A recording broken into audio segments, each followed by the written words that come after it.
Hello everyone, welcome to Teach Tech Commerce. My name is Harshmit Kaur and I am your business studies educator. So आज की इस video में हम क्या पढ़ने वाले हैं, nature of management. As you all know कि प्रीवियस वीडियो में हम ऑलरेडी मैनेजमेंट वाला चैप्टर स्टार्ट कर चुके हैं, चैप्टर फर्स्ट स्टार्ट कर चुके हैं, जिसमें हमने मीनिंग ऑफ मैनेजमेंट देखा था, देन उसके बाद कैरेक्टरिस्टिक्स ऑफ मैनेजमेंट देखा था एंड देन फिर उसके बाद इंपॉर्टेंस ऑफ मैनेजमेंट भी देख लिया था. तो आज हम क्या देखेंगे, नेचर ऑफ मैनेजमेंट. जैसे कि आपको पता है, एक ह्यूमन बीइंग की ही बात करें तो हर ह्यूमन बीइंग के अलग अलग नेचर होते हैं. ठीक है, कोई बहुत काम होता है, कोई पेशेंस वाला होता है, कोई बहुत लो टेम्पर होता है, बहुत जल्दी गुस्सा आ जाता है. सबका अपना अपना नेचर होता है.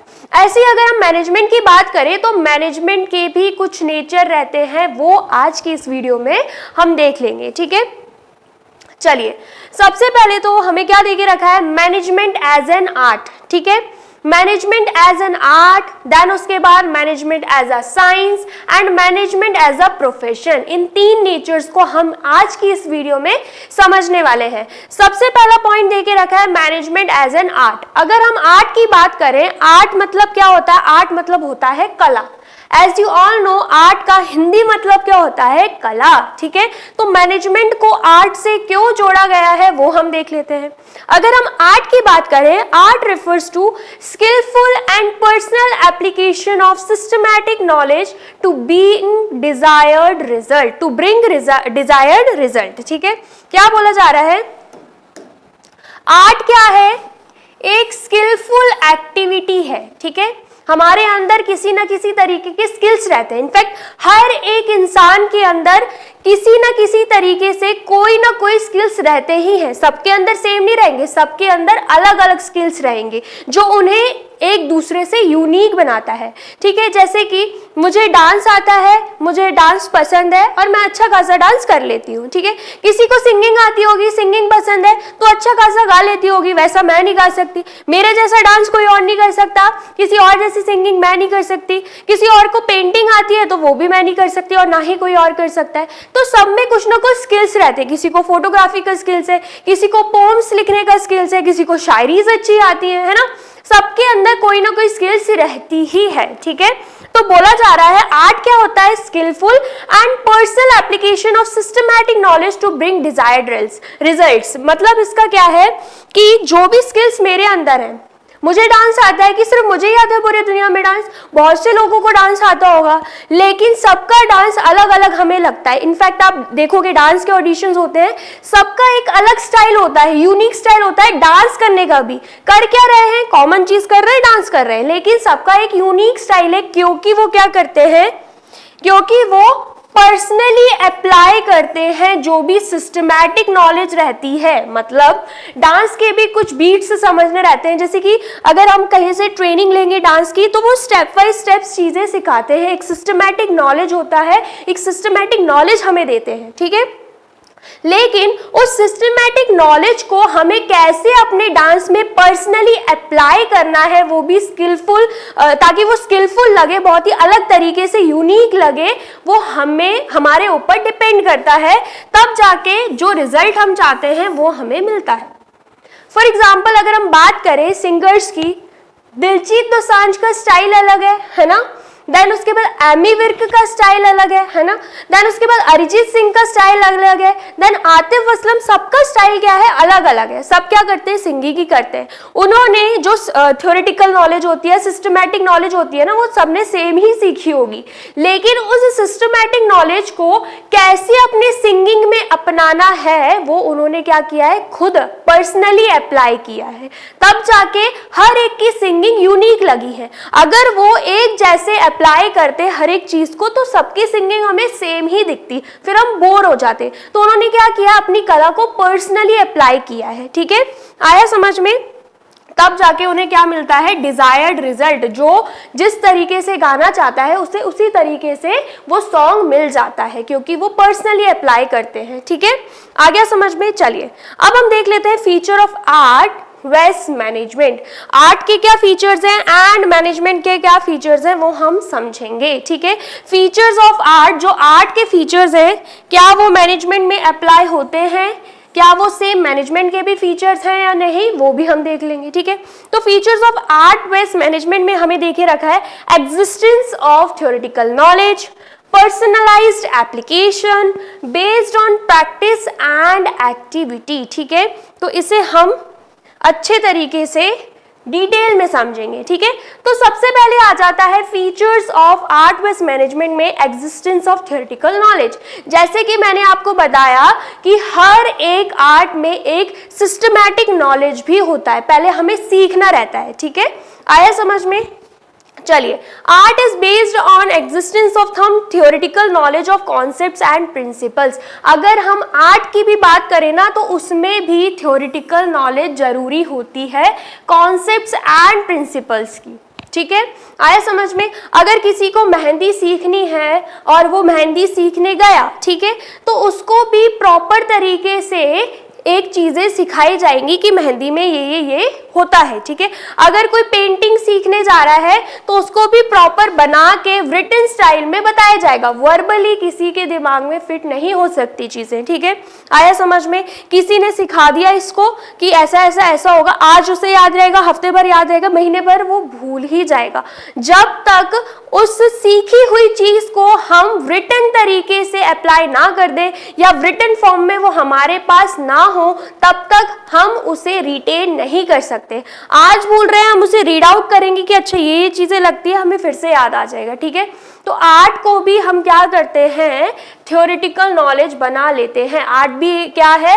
आर्ट भी थ्योरेटिकल नॉलेज है। जो भी कॉन्सेप्ट, जो भी प्रिंसिपल्स उस आर्ट में, उस कला में लग रहे हैं ना, वो रिटन फॉर्म में हमारे पास होने चाहिए और होते ही हैं, ठीक है। अगर आप गूगल में करोगे, गूगल सर्च करोगे आर्ट के बारे में तो पूरी एक रिटन नॉलेज आ जाएगी। आप सर्च करोगे हाउ टू लर्न पेंटिंग तो पूरा एक सिस्टमैटिक नॉलेज रिटन फॉर्म में आ जाएगा। इसी को हम क्या बोलते हैं? थ्योरेटिकल नॉलेज, थ्योरी के फॉर्म में, ठीक है। आया समझ में? This feature of art is present in management as it also involves use of theoretical knowledge like principles and techniques. बोला जा रहा है कि आर्ट में क्या रहता है? आर्ट में थ्योरेटिकल नॉलेज रहता है, और ये जो फीचर है ना थ्योरेटिकल नॉलेज का, ये मैनेजमेंट में भी होता है। ऐसा क्यों? अगर आप मैनेजमेंट के बारे में पढ़ोगे तो आपको पूरी उसकी थ्योरी मिल जाएगी, ठीक है। गूगल करोगे तब भी मिल जाएगी। आप पूरे मैनेजमेंट का एक चैप्टर पढ़ रहे हो, ये क्या है? थ्योरेटिकल नॉलेज ही है जो आपको मिल रही है। अगर इसकी थ्योरेटिकल नॉलेज रिटन फॉर्म में नहीं होती तो हम तक भी नहीं पहुंच पाती। इसलिए कला बोलो या मैनेजमेंट बोलो, उसका एक थ्योरेटिकल नॉलेज रहता ही है। मैनेजमेंट की बात करें तो थ्योरेटिकल नॉलेज में आ जाते हैं प्रिंसिपल्स एंड टेक्निक्स जो मैनेजमेंट में फॉलो होते हैं, जो कि आप चैप्टर 2 में और डिटेल में समझोगे, ठीक है। अभी कंक्लूजन क्या निकल रहा है कि आर्ट में एक फ्यूचर रहता है। वो फीचर क्या है? एग्जिस्टेंस ऑफ थ्योरेटिकल नॉलेज, जो कि मैनेजमेंट में भी रहता है। आपको बस इतना समझना है, ठीक है। आया समझ में? चलिए, अगर हम नेक्स्ट फीचर की बात करें तो नेक्स्ट फीचर क्या है? Personalised application. जस्ट अभी मैंने आपको बताया था, अगर आर्ट को भी अप्लाई करना है ना तो सब सेम तरीके से नहीं करते, अलग अलग तरीके से करते हैं। अगर हम म्यूजिक की भी बात करें, सिंगिंग की बात करें, तो हर कोई मतलब ट्रेडिशनल सॉन्ग गा रहा होता है, ठीक है। कोई पंजाबी में सॉन्ग गाता है, कोई हिंदी में सॉन्ग गाता है, कोई रैपिंग करता है। सिंगिंग को भी अलग अलग स्टाइल में आजकल लोग प्रेजेंट कर रहे हैं। है क्या? सिंगिंग ही है, सेम चीज है ना सिंगिंग, लेकिन अपने यूनिक तरीके से प्रेजेंट कर रहे हैं, क्योंकि वो आर्ट को भी क्या करते हैं? पर्सनली अप्लाई करते हैं अपने तरीके से, यूनिक तरीके से, ठीक है। Art is a personalized concept as everyone applies the theoretical knowledge in his own way। अब बोला जा रहा है कोई भी कला अगर कहीं से कोई सीख के आता है तो वो अपने तरीके से उसे अप्लाई करता है, ना कि सेम तरीके से हर कोई अप्लाई कर रहा होता है, ठीक है। आया समझ में? अपना ही दिमाग लगाते हैं वो कि इस चीज को हम और अच्छे से कैसे प्रेजेंट कर सकते हैं, अपने यूनिक स्टाइल में तड़का कैसे दे सकते हैं, ठीक है। आया समझ में? चलिए, देन उसके बाद this feature of art is also present in management as every manager has his own unique way of managing things and people, although all managers learn same management theories and principles। बोला जा रहा है कि ये जो personalised application वाला feature है ना, ये मैनेजमेंट में भी अप्लाई होता है। मैनेजमेंट में भी ये फीचर होता है। क्यों ऐसा? क्योंकि आपको पता है जिसने मैनेजमेंट सीखा होगा उसको एक ही थ्योरी मिली होगी, बुकिश थ्योरेटिकल नॉलेज मिली होगी। सब मैनेजर को एक ही चीज सिखाई जाती है, ठीक है। लेकिन होता क्या है, हर एक मैनेजर उस थ्योरी को अलग अलग तरीके से अपनी लाइफ में, अपने बिजनेस में, अपने ऑर्गेनाइजेशन में अप्लाई करता है, ठीक है। इसलिए सबका मैनेजमेंट भी अलग होता है। कोई मैनेजर बहुत ही अच्छा मैनेज कर लेते हैं अपनी कंपनी को, कोई बहुत ही एवरेज कर रहा होता है, कोई कर ही नहीं पाता है। ऐसा क्यों? सीखा तो सबने है, लेकिन वो अप्लाई किस तरीके से कर रहे हैं, पर्सनली कैसे अप्लाई कर रहे हैं उस चीज को अपने ऑर्गेनाइजेशन में, ये डिपेंड करता है, ठीक है। आया समझ में? तो मतलब जो पर्सनलाइज्ड एप्लीकेशन वाला फीचर है वो आर्ट में भी है एज वेल एज मैनेजमेंट में भी देखा जाता है, ठीक है। चलिए नेक्स्ट हम बात कर लेते हैं based on practice and creativity. अगर हम आर्ट की बात करें, अगर हम 1 महीने की डांस क्लास ले लेते हैं तो क्या हम लाइफ टाइम के लिए एक्सपर्ट बन जाएंगे? बिल्कुल नहीं। 1 साल के बाद हम वो स्टेप्स भूल जाएंगे, हम बीट्स भूल जाएंगे, किस बीट पे हमें क्या स्टेप करना है, ठीक है। हम कॉन्सेप्ट भूल जाएंगे, हम थ्योरेटिकल नॉलेज हमने जो गेन करी होती है ना वो भी भूल जाएंगे। क्यों ऐसा? क्योंकि हमने प्रैक्टिस ही नहीं करी। डांस सीखा है तो प्रैक्टिस करनी पड़ेगी, सिंगिंग सीखी है तो प्रैक्टिस करनी पड़ेगी। जब तक आप किसी भी कला की रेगुलर प्रैक्टिस नहीं करते हो तब तक आप उस कला में एक्सपर्ट बन ही नहीं पाते हो, ठीक है। तो बोला जा रहा है application of art needs regular practice to do things creatively and skilfully. अगर आपको कोई भी कला को स्किलफुली एंड क्रिएटिवली प्रेजेंट करना है तो आपको उसकी रेगुलर प्रैक्टिस करनी ही होगी, ठीक है। This feature of art is also applicable in management. बोला जा रहा है ये जो फीचर है ये मैनेजमेंट में भी होता है, ठीक है। A good manager works through a combination of practice, creativity, imagination, initiative and innovation। वही चीज बोल रही है, एक जो अच्छा मैनेजर होता है ना वो क्या करता है? हर रोज प्रैक्टिस करेगा, ठीक है। मैनेजमेंट ऐसा नहीं है आज कर रहा है, 1 हफ्ते के लिए कर रहा है, बाकी दिनों के लिए छोड़ देगा। रोज मैनेज करेगा चीजों को, ठीक है। अपनी क्रिएटिविटी लाएगा ऑर्गेनाइजेशन में, जो भी वो इमेजिन कर रहा है अच्छी चीजें वो भी परफॉर्म करेगा, इनिशिएटिव दिखाएगा, इनोवेशन लाएगा, नई चीजें इंप्लीमेंट करवाएगा ऑर्गेनाइजेशन से, ठीक है। आया समझ में? सो बेसिकली बोला जा रहा है कि जो प्रैक्टिस और क्रिएटिविटी रहता है ये सिर्फ और सिर्फ आर्ट में नहीं रहता, मैनेजमेंट में भी रहता है। मैनेजर जो होता है वो भी क्या करता है? रेगुलर प्रैक्टिस करता है एंड चीजों को क्रिएटिव तरीके से करने की कोशिश करता है, ठीक है। चलिए नेक्स्ट हम आ जाते हैं कंक्लूजन पर। क्या बोला जा रहा है? Finally it can be concluded that management is an art as it satisfy characteristics. हम इन तीनों पॉइंट से क्या समझें कि मैनेजमेंट क्या है? मैनेजमेंट एक कला है, क्योंकि हर एक फीचर जो आर्ट का रहता है वो मैनेजमेंट को भी सेटिस्फाई कर रहा है, ठीक है। It is rightly said that management is the art of getting work done through people। बोला जा रहा है, इसलिए हम कह सकते हैं कि ये जो डेफिनेशन जो हमने स्टार्टिंग में ही पढ़ी थी मीनिंग ऑफ मैनेजमेंट की वो बिल्कुल ही सही है कि मैनेजमेंट क्या है? कला है, आर्ट है, जिसके द्वारा हम क्या करते हैं? दूसरों से अपना काम करवा लेते हैं, ठीक है। आया समझ में? चलिए नेक्स्ट हम आ जाते हैं मैनेजमेंट एज अ साइंस। अब हम देखेंगे मैनेजमेंट साइंस है या नहीं है, ठीक है। Science is a systematic body of knowledge acquired through observation and experimentation that explain certain general truths और the operation of general laws. क्या बोला जा रहा है कि अगर हम साइंस की बात करें, साइंस क्या है? Systemised body of knowledge. Science में अगर हमें कोई भी चीज़ बनानी रहती है तो उसके लिए एक प्रोसेस फॉलो करनी रहती है, वो भी स्टेप वाइज स्टेप, क्योंकि साइंस क्या मांगता है? सिस्टमैटिक चीजें मांगता है, ठीक है। आया समझ में? अगर हमने कोई भी स्टेप इधर उधर कर दिया तो जो चीज हमें चाहिए वो हमें नहीं मिल पाएगी, ठीक है। और ये जो चीजें हम कर रहे होते हैं, ये स्टेप्स जो बने होते हैं साइंस में, जो भी प्रोसेस रहती है कोई भी चीज बनाने की, वाटर बनाने की, कोई भी चीज साइंस में कोई भी चीज बन रही है तो उसकी एक प्रॉपर प्रोसेस रहती है या स्टेप्स रहते हैं। एंड ये स्टेप्स कैसे आते हैं? कैसे हमें पता कि यही स्टेप्स फॉलो करने, यही प्रोसेस फॉलो करनी है? क्योंकि ऑब्जर्वेशन एंड एक्सपेरिमेंट ऑलरेडी बहुत से लोगों ने किया होता है, तब जाके साइंस में एक प्रोसेस आती है, एक प्रोसेस बनती है, ठीक है। तो यहाँ पर क्या बोला जा रहा है? जब हम रिपीटेड वे में ऑब्जर्व करते हैं किसी चीज को या एक्सपेरिमेंट करते हैं, प्रैक्टिकली करते हैं, तब जाके एक क्या बनता है? तब जाके एक प्रोसेस बनता है तो उससे वो चीज बनती है जो हम चाहते हैं, ठीक है, अगर हम साइंस की बात करें। और ये जो प्रोसेस रहता है, ये जो ऑब्जर्वेशंस होती हैं, जो एक्सपेरिमेंट्स होते हैं, ये क्या बताते हैं, ये हमें सच्चाई से रूबरू कराते हैं, जनरल ट्रुथ्स बताते हैं, ठीक है। फॉर एग्जाम्पल, अगर आपने ग्रेविटेशनल फोर्स के बारे में पढ़ा होगा साइंस से, तो क्या वो एक बार में आ गया कि एप्पल हमने ऊपर फेंका वो नीचे आ गया तो हम डायरेक्टली समझ गए ये ग्रेविटेशनल फोर्स है? नहीं, एप्पल के बाद उन्होंने कोई और चीज भी फेंकी होगी, उन्होंने कॉइन फेंका होगा, ठीक है, उसके बाद कुछ और चीजें फेंकी होगी, बॉल फेंकी होगी, ठीक है, बहुत सी चीजें उन्होंने फेंक कर देखी होगी, हल्की भी होंगी कुछ ऑब्जेक्ट्स, भारी भी होंगे कुछ ऑब्जेक्ट्स। जब उन्होंने देखा कि हम हल्का फेंके या भारी फेंके, वो नीचे ही रहा है, ऊपर वो बैठ ही नहीं पा रहा है या ऊपर वो जा ही नहीं पा रहा, हम ऊपर की तरफ फेंक रहे हैं, वो आ रहा है नीचे।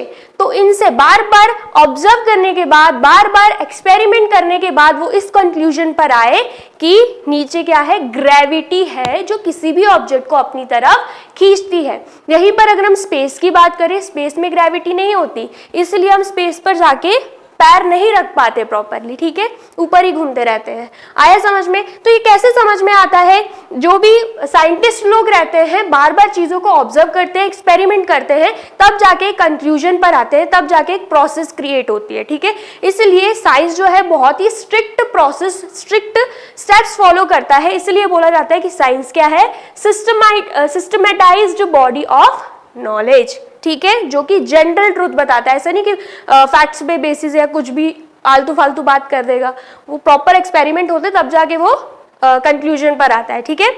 आया समझ में? चलिए, देन अगर हम features of science with management की बात करें कि जो साइंस के फीचर्स हैं क्या वही मैनेजमेंट के भी फीचर्स हैं, तो उसके बारे में हमें 3 चीजें दे के रखें, मतलब 3 फीचर्स दे के रखें। सबसे पहले systemised body of knowledge, then second क्या है, principles based on observation and experimentation, and third क्या है, यूनिवर्सल वैलिडिटी, ठीक है। तो सबसे पहले पॉइंट पर आए तो वो क्या देके रखा है, systematised body of knowledge. Science is a systematic body of knowledge whose principles are based on a cause and effect relationship. क्या बोला जा रहा है, साइंस क्या है, सिस्टमैटिक बॉडी ऑफ नॉलेज, जो कि हम पढ़ चुके हैं, एंड साइंस में जो भी प्रिंसिपल्स बनते हैं वो कॉज एंड इफेक्ट रिलेशन के बेस पर बनते हैं, ठीक है। आया समझ में? किसके बेस पर बनते हैं, cause and effect relationship base पर, ठीक है। आया समझ में? जैसे कि फॉर एग्जाम्पल, अगर बारिश में, अगर रेन हो रही है, बारिश हो रही है, बारिश में हम अगर भीगेंगे, बारिश में अगर हम बाहर जाएंगे बिना अम्ब्रेला के, ठीक है, तो क्या हो जाएगा, हम बीमार पड़ जाएंगे, हमें क्या हो जाएगा, फीवर हो जाएगा, ठीक है, क्या हो जाएगा, हमें फीवर हो जाएगा। तो इसमें कॉज क्या है, इसमें कॉज है कि हम बारिश में कहाँ गए, हम बारिश में बाहर गए, वो भी बिना अम्ब्रेला के, ये क्या है, कॉज। यहां पर मैं पूरा लिख देती हूं,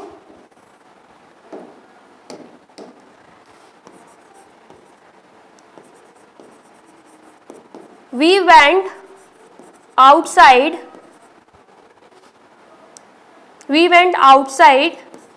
the house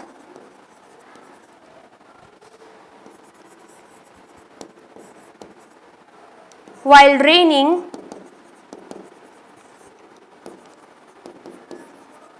it was raining without umbrella, ठीक है। हम बाहर गए बारिश में, जबकि बारिश हो रही थी, ठीक है, हम मतलब घर के बाहर गए जब बारिश हो रही थी और वो भी बिना अम्ब्रेला के, तो ये क्या है, कॉज। और उससे क्या हो गया, उससे हमें फीवर हो गया। तो फीवर क्या है, फीवर है इफेक्ट। इस कॉज का क्या इफेक्ट पड़ा उसे हम क्या बोलते हैं, कॉज एंड इफेक्ट रिलेशनशिप। ये मैंने आपको एग्जांपल दिया है। तो क्या बोला जा रहा है, जो साइंस होती है ना, साइंस में जो भी प्रिंसिपल्स बनाए जाते हैं वो कॉज एंड इफेक्ट रिलेशनशिप के बेस पर बनते हैं कि क्या चीज हम करेंगे तो क्या इफेक्ट होगा, इस चीज को करने से क्या हो जाएगा, ठीक है। आया समझ में? ये कॉज एंड इफेक्ट जो रिलेशनशिप है ना, इसको हम चैप्टर 2 में और डिटेल में पढ़ेंगे, ठीक है। आया समझ में? चलिए, अब बोला जा रहा है management satisfy this feature as it also has a systematised body of knowledge with its own theory, principles and vocabulary of terms and concepts which have been developed by management practitioner over a considerable period of time. बोला जा रहा है कि management में भी ये feature होता है, मतलब मैनेजमेंट में एक सिस्टमेटाइज्ड बॉडी ऑफ नॉलेज है, क्योंकि जो मैनेजर रहते हैं या जो मैनेजमेंट प्रैक्टिशनर हैं उन्होंने काफी साल लिए हैं ये चीज ऑब्जर्व करने के लिए, कोई भी प्रिंसिपल या टेक्निक बनाने के लिए, वो भी बार बार उस चीज को अप्लाई करके देखने के बाद। ठीक है, आया समझ में? क्या बोला जा रहा है कि जो भी थ्योरीज रहती हैं मैनेजमेंट की, जो भी प्रिंसिपल्स रहते हैं, जो भी टेक्निक्स रहते हैं, वो ऐसे ही नहीं बन गए, वो तब बने हैं जब मैनेजमेंट प्रैक्टिशनर जो रहते हैं, जो मैनेजमेंट की थ्योरी लिखते हैं, जो प्रिंसिपल्स बनाते हैं, जो टेक्निक्स बनाते हैं मैनेजमेंट की, उन्होंने बहुत ही over a period of time में उस चीज को क्या किया है, ऑब्जर्व करके देखा है, तब जाके उन्होंने कोई भी प्रिंसिपल या थ्योरी बनाया है। इसलिए हम बोल सकते हैं कि मैनेजमेंट भी क्या है, सिस्टमेटाइज्ड बॉडी ऑफ नॉलेज। ठीक है, मतलब कंक्लूजन क्या है इसका कि साइंस क्या है, सिस्टमेटाइज्ड बॉडी ऑफ नॉलेज, ऐसे ही मैनेजमेंट भी क्या है, सिस्टमेटाइज्ड बॉडी ऑफ नॉलेज, क्योंकि साइंस में साइंटिस्ट लोग ऑब्जर्व करते हैं, एक्सपेरिमेंट करते हैं, तब जाके कंक्लूजन में आते हैं। ऐसे ही मैनेजमेंट में भी जो प्रैक्टिशनर रहते हैं, जो टेक्निक्स एंड प्रिंसिपल्स बनाते हैं मैनेजमेंट की, वो भी चीजें ऑब्जर्व करके ही बनाते हैं। ठीक है, यूं ही नहीं बना लेते। आया समझ में? चलिए, नेक्स्ट हम आ जाते हैं principles based on observation and experimentation.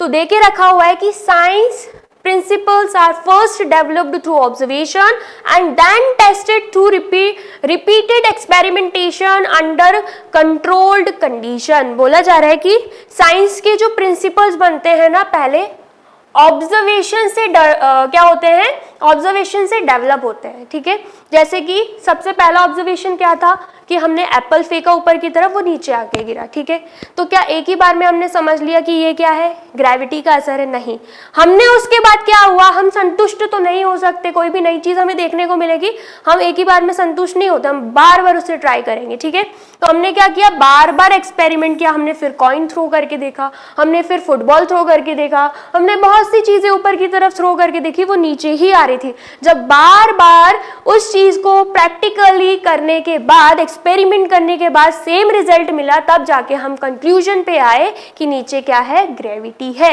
जो कोई भी ऑब्जेक्ट को अपनी तरफ खींच रही है। ठीक है, तो साइंस के प्रिंसिपल्स पहले क्या होते हैं, ऑब्जर्वेशन के थ्रू डेवलप होते हैं एंड फिर उसके बाद एक्सपेरिमेंट किए जाते हैं। ठीक है, this feature of science is not fully present in management. बोला जा रहा है कि ये जो फीचर है ना साइंस का, ये पूरे तरीके से मैनेजमेंट में प्रेजेंट नहीं होता है।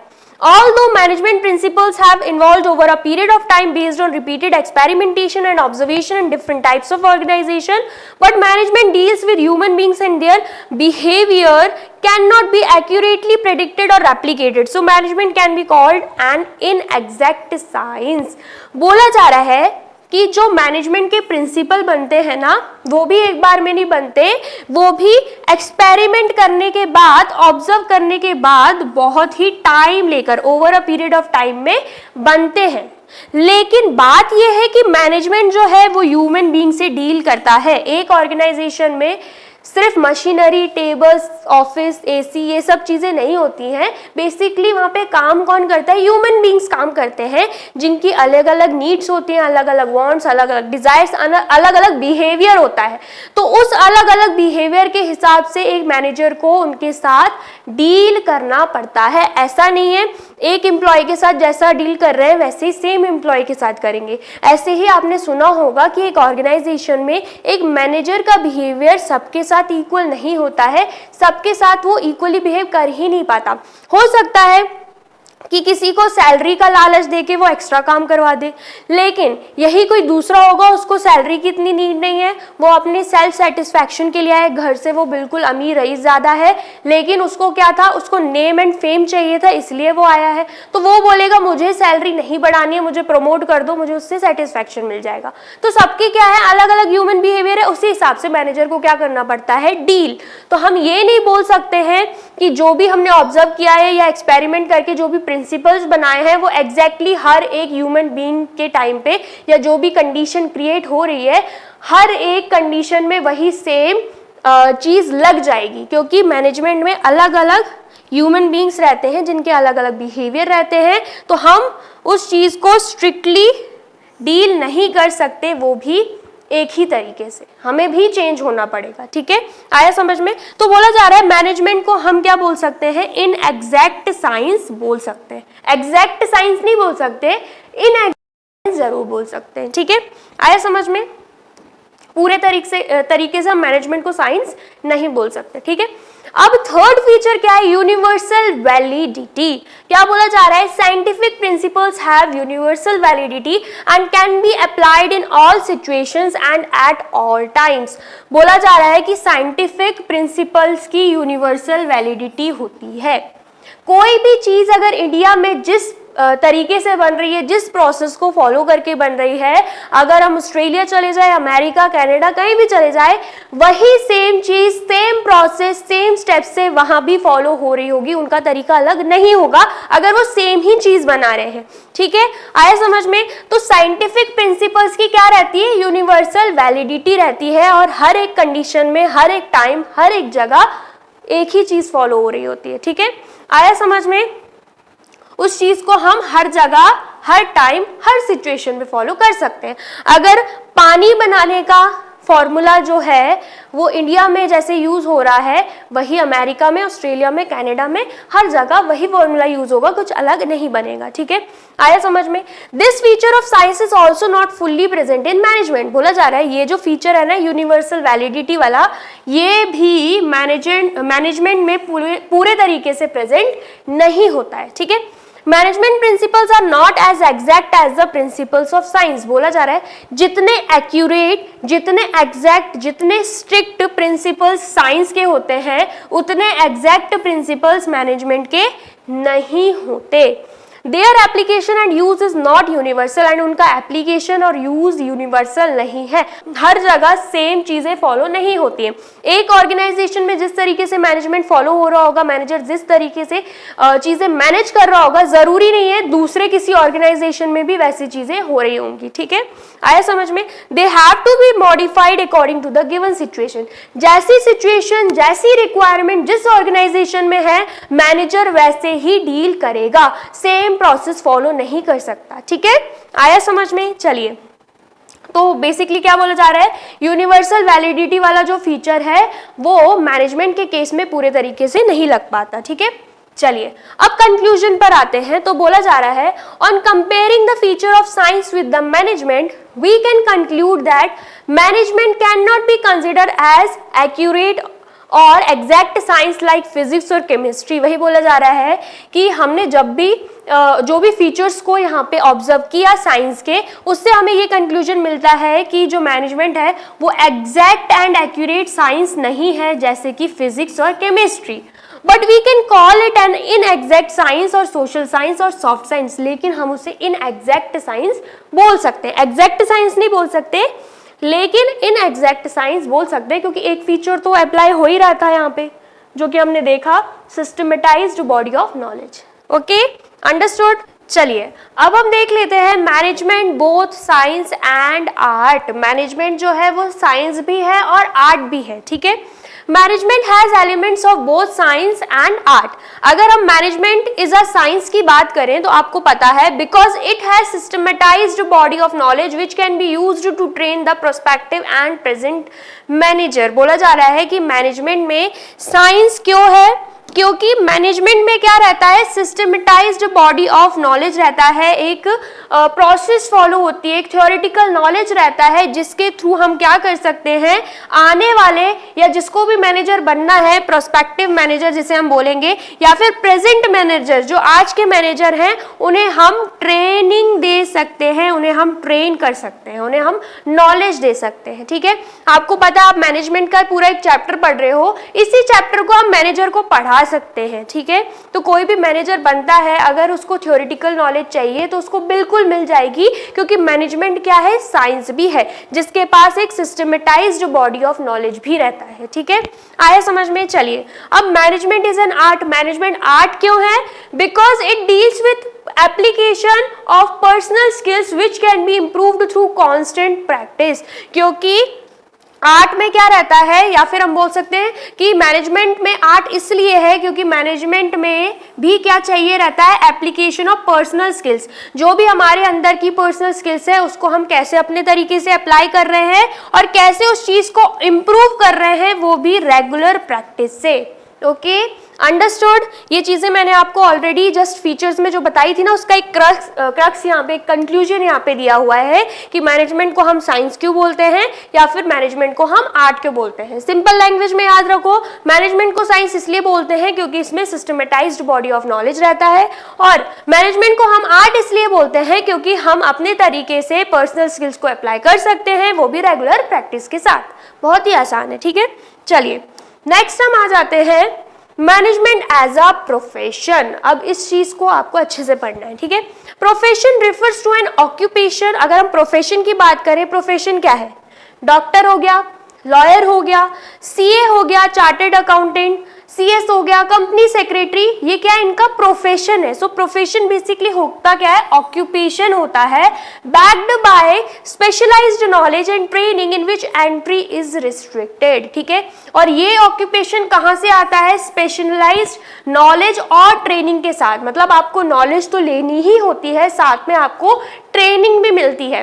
एक लॉयर को, एक डॉक्टर को बहुत से एग्जाम्स देने रहते हैं, आपको अच्छे से पता है, एंड एग्जाम्स देने पर ही उनकी ड्यूटी खत्म नहीं होती है, वो ऐसे ही डॉक्टर नहीं बन जाते, उसके बाद उनको प्रॉपर ट्रेनिंग भी दी जाती है, ठीक है। और हर कोई डॉक्टर नहीं बन सकता, हर कोई लॉयर नहीं बन सकता, हर कोई चार्टर्ड अकाउंटेंट नहीं बन सकता, हर कोई कंपनी सेक्रेटरी नहीं बन सकता, क्योंकि एंट्री क्या है, एंट्री रेस्ट्रिक्टेड है। हर एक को पेपर देना होगा, एक प्रोसेस फॉलो करनी होगी, उसके बाद आपकी ट्रेनिंग रहेगी, वो सीखना होगा, सब कुछ रहता है। तो प्रोफेशन क्या है? एक ऑक्यूपेशन है जिसमें सिस्टमेटाइज्ड नॉलेज रहता है, ट्रेनिंग रहता है और एंट्री भी रेस्ट्रिक्टेड रहती है, ठीक है।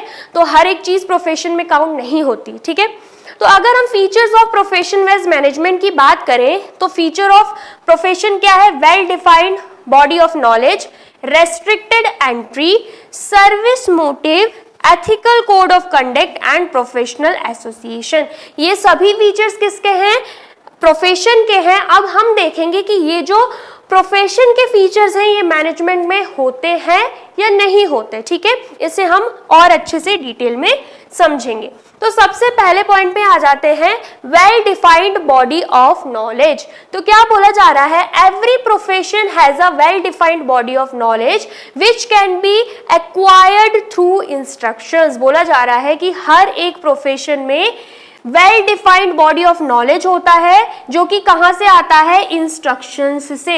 मतलब अगर आपको कोई भी थ्योरेटिकल या रिटन फॉर्म में कोई भी नॉलेज दी जाती है, जैसे कि अगर आप सीएस की बात कर लो तो सीएस में एग्जाम्स होते हैं, तो एग्जाम्स में जो भी सब्जेक्ट रहते हैं उसमें पूरी डिटेल नॉलेज दी जाती है कि कंपनी लॉ क्या होता है, कंपनीज लॉ को आप हैंडल कैसे करते हो, किस सिचुएशन में क्या करना है, कॉन्स्टिट्यूशनल लॉज के बारे में दिया रहता है, टैक्सेस के बारे में दिया रहता है कि कब आपको रिटर्न फाइल करना है, टैक्सेस कब भरने हैं, कितना भरना है, कितने रेट से भरना है।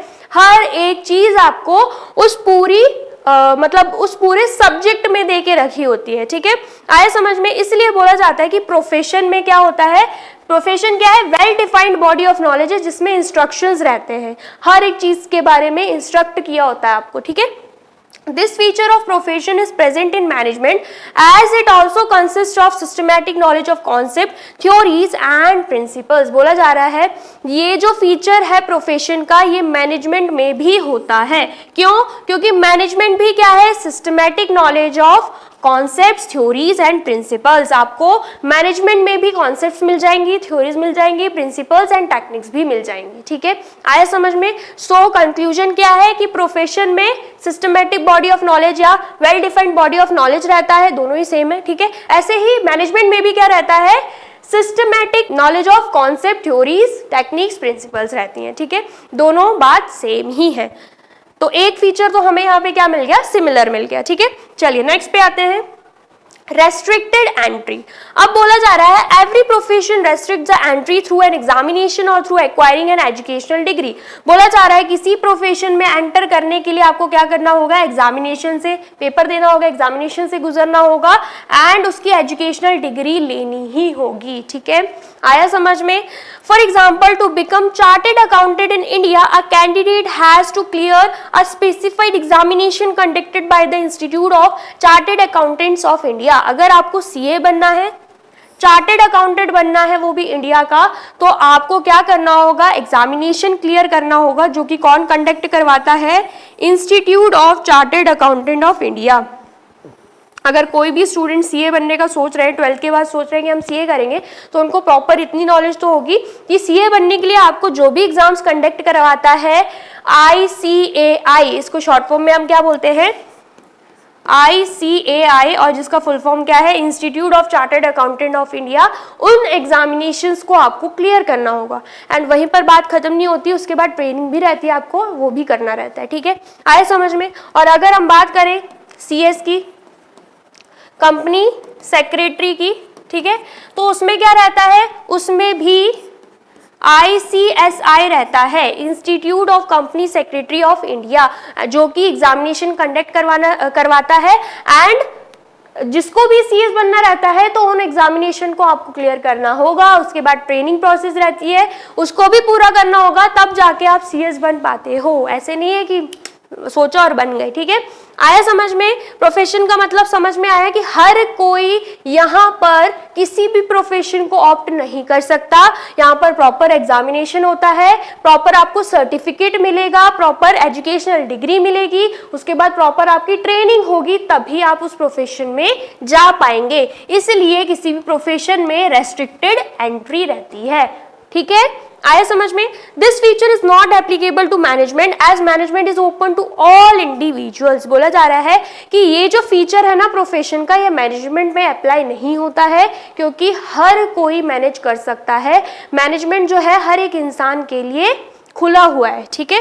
फॉर एग्जाम्पल, पढ़ा लिखा भी आपको मैनेजर दिख जाएगा, अनपढ़ भी आपको मैनेजर दिख जाएगा।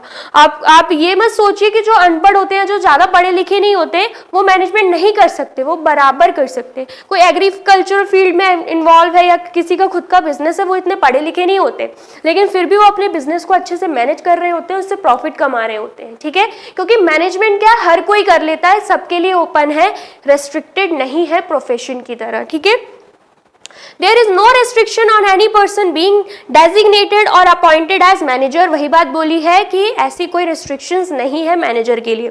Anyone can be called a manager irrespective of the educational qualification processed। क्या बोला जा रहा है कि हर कोई मैनेजर बन सकता है और उसके लिए कोई भी एजुकेशनल क्वालिफिकेशन की जरूरत नहीं है। खुद का बिजनेस खोलो, आप वहां का मैनेजमेंट संभालो, मैनेजर बन जाओगे, ठीक है।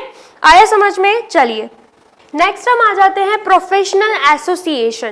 क्या बोला जा रहा है? All professions are affiliated to a professional association which regulates entry, grants certificate of practice and formulates and enforces a code of conduct. बोला जा रहा है कि हर एक प्रोफेशन जो होता है ना, वो एक प्रोफेशनल एसोसिएशन से एफिलिएट रहता है, जुड़ा हुआ रहता है, ठीक है। आया समझ में? जैसे कि मैंने आपको बताया, जो सीए है वो ICAI से जुड़ा हुआ है, वही लोग एग्जामिनेशन करवाते हैं, वही लोग एंट्री को रेस्ट्रिक्ट करते हैं, वही लोग सर्टिफिकेट देते हैं। हर एक चीज, क्या चीज कैसे होनी है उस कोर्स में, एंड उसके बाद भी जब आप जॉब में लग जाओगे या खुद से उस चीज को प्रैक्टिस करोगे, हर एक चीज कौन बताता है? Professional association. जैसे कि चार्टेड अकाउंटेंट के लिए ICAI और कंपनी सेक्रेटरी के लिए ICSI, ठीक है, आया समझ में। तो वही चीजें बोली जाती है जो एंट्री रेगुलेट करता है, सर्टिफिकेट ग्रांट करता है, और जो भी लॉज प्रिंसिपल्स रहते हैं, जो भी कोड ऑफ कंडक्ट रहता है, कैसा क्या करना है, रेगुलेशंस हो गए, रूल्स हो गए, वो सब यही प्रोफेशनल एसोसिएशन बनाता है। ठीक है, for example a lawyer has to become a member of Bar Council to practise law in India. अगर किसी भी लॉयर को इंडिया में लॉ को प्रैक्टिस करना है, लॉयर बनना है, तो उसको क्या करना होगा, उसको बार काउंसिल का मेंबर बनना होगा।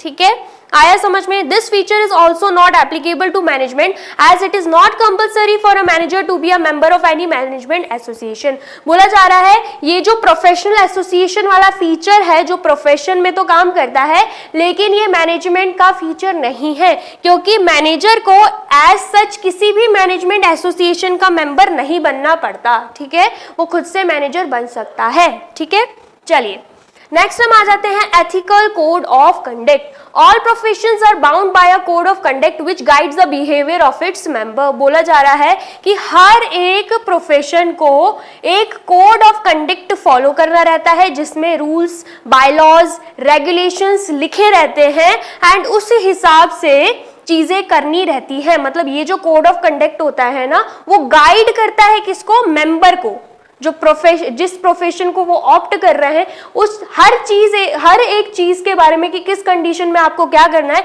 ये सब चीज किस में लिखी रहती है, कोड ऑफ कंडक्ट में। ठीक है, आया समझ में। एंड उस हिसाब से उन्हें चीजें करनी रहती है।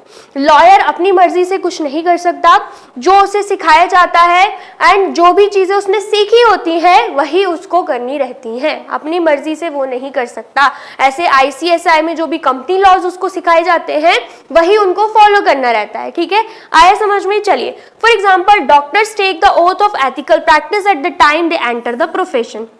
जब डॉक्टर उस प्रोफेशन में एंटर करते हैं तो वो क्या करते हैं, ओथ लेते हैं कि वो हर एक चीज जो उनको सिखाई गई है वो अच्छे से प्रैक्टिस करेंगे। ठीक है, आया समझ में। This feature is also not present in management as there is no uniform code of conduct for the manager.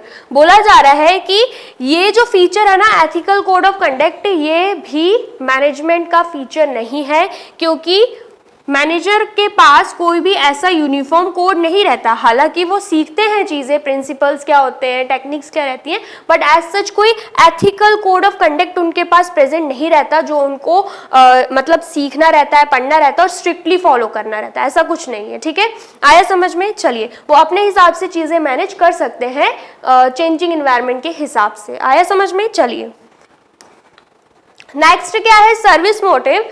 The basic motive of a profession is to serve clients by rendering dedicated and committed service। बोला जा रहा है कि एक profession का basic motive क्या रहता है कि वो अपने क्लाइंट्स को जो भी सर्विस है वो अच्छे से क्या करें, प्रोवाइड करें। ठीक है, डॉक्टर का क्या मोटिव रहता है, वो अपने पेशेंट को अच्छे से ट्रीट करे।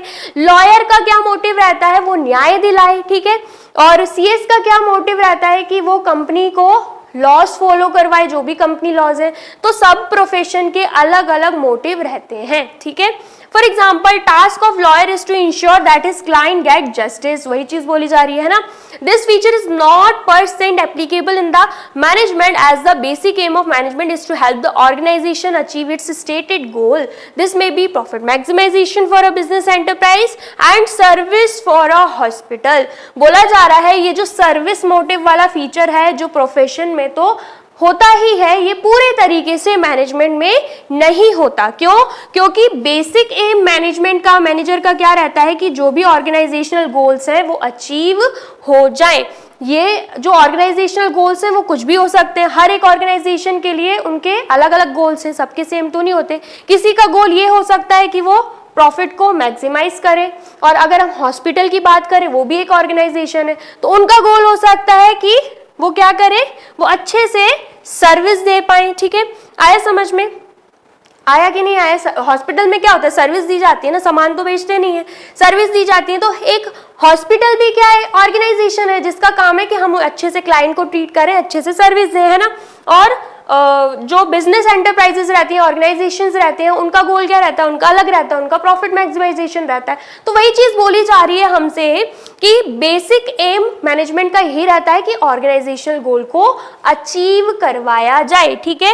एज सच कोई सर्विस मोटिव वाला यहाँ पर सीन नहीं रहता, ठीक है। आया समझ में? तो कंक्लूजन क्या निकल रहा है, प्रोफेशन में सर्विस मोटिव रहता है लेकिन मैनेजमेंट में पूरे तरीके से नहीं रहता, ठीक है। आया समझ में?